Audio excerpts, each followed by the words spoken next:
Morning, ladies and gentlemen. How are we? Absolutely outstanding. Now, the one thing I love about Australians is we are a pretty relaxed mob. It takes a lot to get an Australian riled up. We're pretty much live and let live.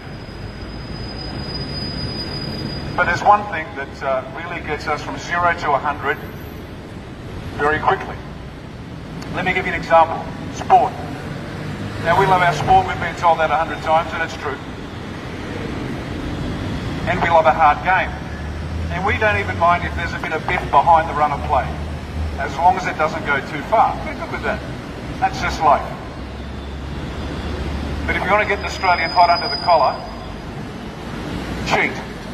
Because Australians hate cheats, and they hate being cheated. And that's what's happening. But let me give you an example about the cheating. We recently had the ball tampering scandal with the cricket. Steve Smith, arguably the world's best batsman, was removed. The vice captain removed. Others removed, because we don't tolerate cheats. Now, why were they removed? Because the people demanded it. Parents, fans, and the kids. Because we know what's right and wrong. We won't tolerate it. Well, I've got some bad news for you. We're being cheated. And it's like we're being cheated by someone we've known all our lives, someone we trust, someone we've believed in. It's like you're working hard, you've got a few extra bucks and you keep putting them away, and someone keeps taking the money out of your wallet and spending it on what they want, not what you want. And the people that are cheating us is their ABC.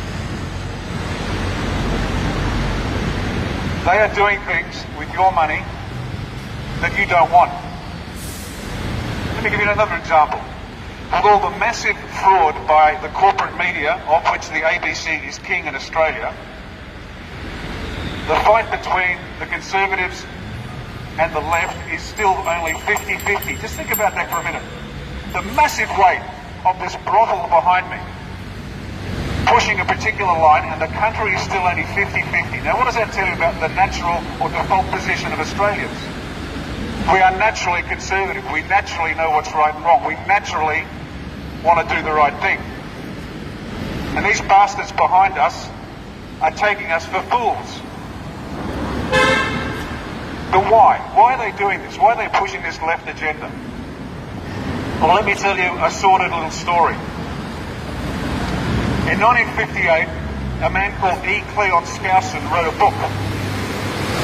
Now, E. Cleon Skousen was an undercover FBI agent in the United States, and he had penetrated the organisation, and he wrote a book about his experiences called The Naked Communist. Get online, buy it, read it.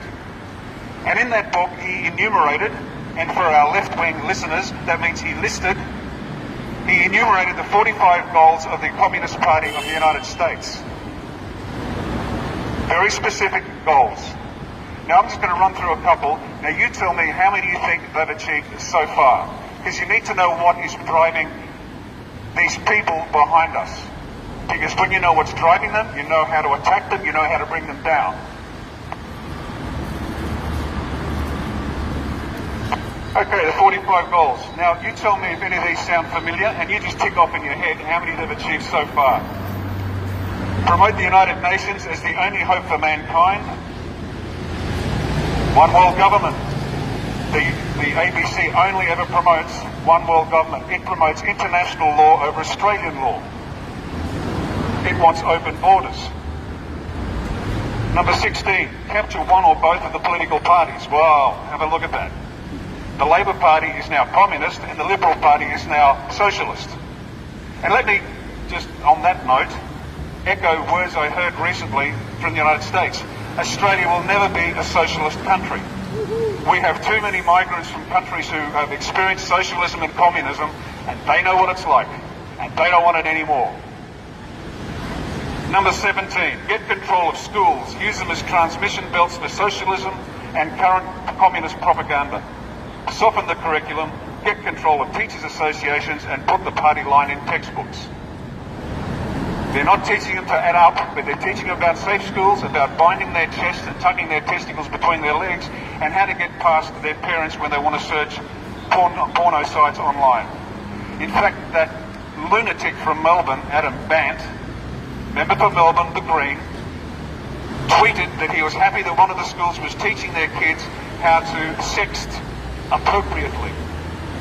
How sick do you have to be a member of Parliament and promote children sexting? Mind you, this is the same state in which a child can go to the school and say, I think I'm a girl today, and that school will recommend the child goes to a doctor, and the parents can't know about it. The parents are losing access to their children's health records after the age of 14. Now, what does that sound like to you? Is that normal? This sounds like grooming to pedophilia, if you ask me. But there's more. If you're worried now, there's more. Don't worry. Number 20, infiltrate the press. Get control of book review assignments, editorial writing, and policy-making decisions. Gain control of key positions in radio, TV, and motion pictures. Well, look behind me. This is the publicity arm of the socialists. That's it. They know what they're doing. Well, let's put it this way. They're either useful idiots or they're corrupt. One of the two, because there's no other options.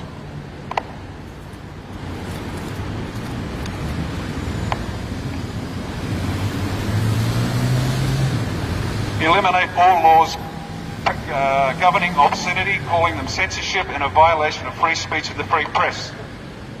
This is number 24, 1958, number 24. Number 26, present homosexuality, degeneracy and promiscuity as normal, natural and healthy. And that's their words, not mine.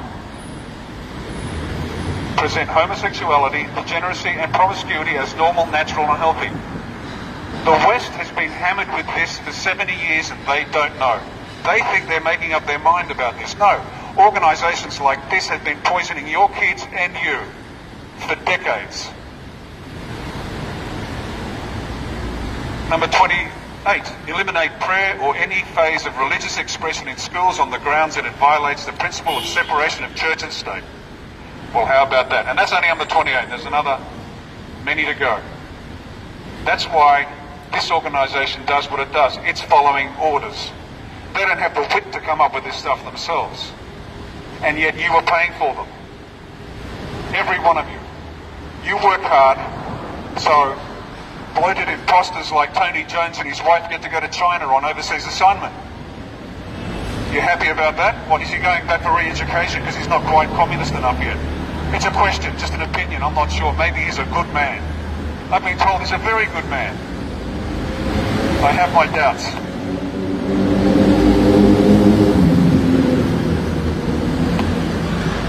So what is it we're after? Well, let's think big picture, guys. Let's think big picture.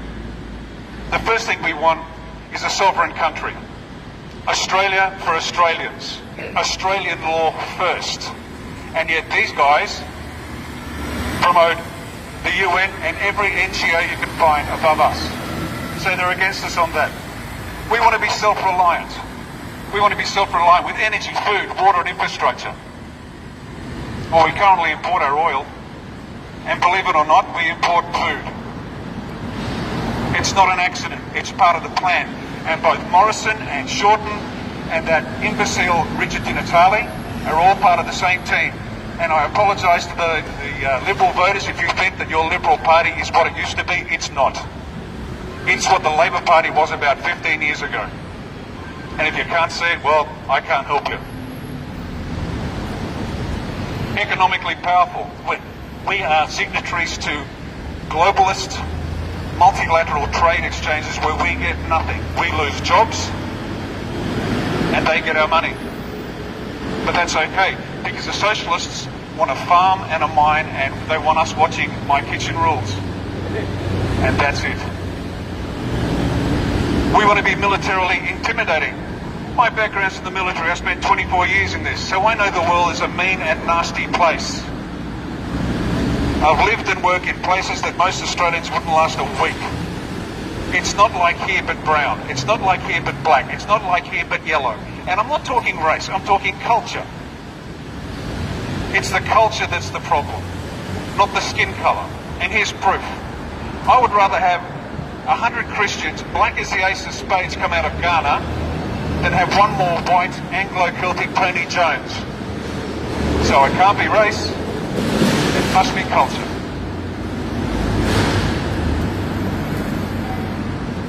We want a politically stable country. And has the ABC ever once reported on vote fraud? What's the most precious thing you own? Your vote. Nothing more precious. Why? Because it underpins every other right you have. The right to your life, the right to your liberty, the right to your property. Now the vote, we got the vote after thousands of years of men and women suffering and dying and fighting for it. It is the most precious thing we've got. And these bastards never once report on the magical boxes of ballots that get found and tip an election. Or the magic number of boxes that get lost and tip an election. It's been reliably reported that the 87 election by Bob Hawke was the first time, and this is Labor Party talking about the Labor Party, they were cheering and hooting and hollering because they had finally flipped an election. They had previously flipped electorates, but they flipped enough marginal electorates to flip the election, and they were happy about it. Read it, it's in books. It's all open source. Dr. Amy McGrath, read her books. Have these guys reported it once? No. Has the Labor Party ever investigated it? No. Has the Liberal Party done anything about it? No. Why? Because they're part of the same problem. We want social cohesion, and what do? They import people by the thousands whose culture is utterly incompatible with Australia. Now, before all the lunatics go crazy saying being racist, I've lived and worked, as I said, in many, many, many, many countries. Over many, many years. I have a lived experience of different cultures. And they are bringing them in by the boatload. Because they are trying to make us socially unstable. They're even attacking us morally. Now there's a dangerous word, because apparently morality is a bad thing. Okay, will you tell me this? You don't have to be a Christian, you don't have to be religious at all. This mob has never once reported on full-term abortion. Now what's full-term abortion? It is the aborting of a child minutes from birth, a totally viable baby, minutes from birth. There's a big song and dance in the United States because they moved some legislation in New York to make full-term abortion legal. You know how long we've had it in Australia? Years. Tasmania, Victoria, Queensland all have full-term abortion.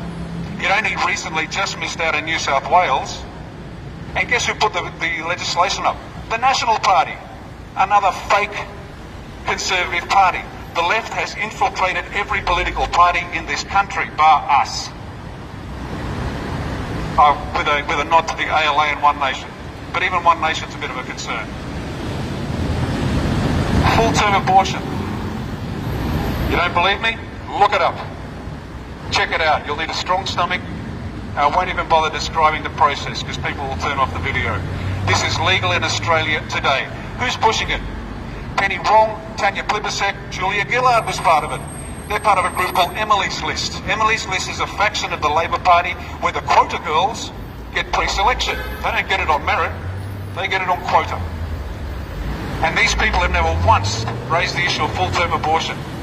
Now here's a tip. Why is full-term abortion so important? Well, we found out recently. Because they sell body parts. And a live baby after birth is worth $500,000 and a dead one's worth $50,000. Now these are numbers out of the US and I'll guarantee you it's pretty much the same here. Who's buying it? Powerful overseas countries are. This is the problem of a socialist ABC. These useful idiots behind me have no idea what they're doing. They're taking your money and destroying the country. So what are we going to do about it? What can we do about it? We take our country back. Now you can vote for Labor, you can vote for Liberal, you can vote for us, you can vote for anybody you like, I don't care. But do yourself a favour. Investigate the name of the person you're voting for and ask him a question.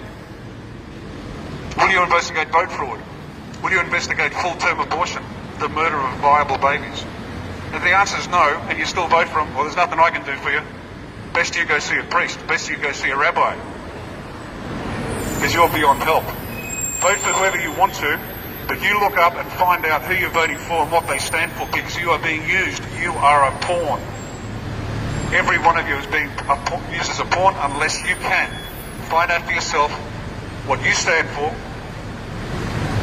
and who's going to represent you fairly in Parliament, and who's going to emasculate this abortion behind me and get it to do what it's supposed to do, which is represent Australia and Australia's interests, and not the interests of powerful overseas forces.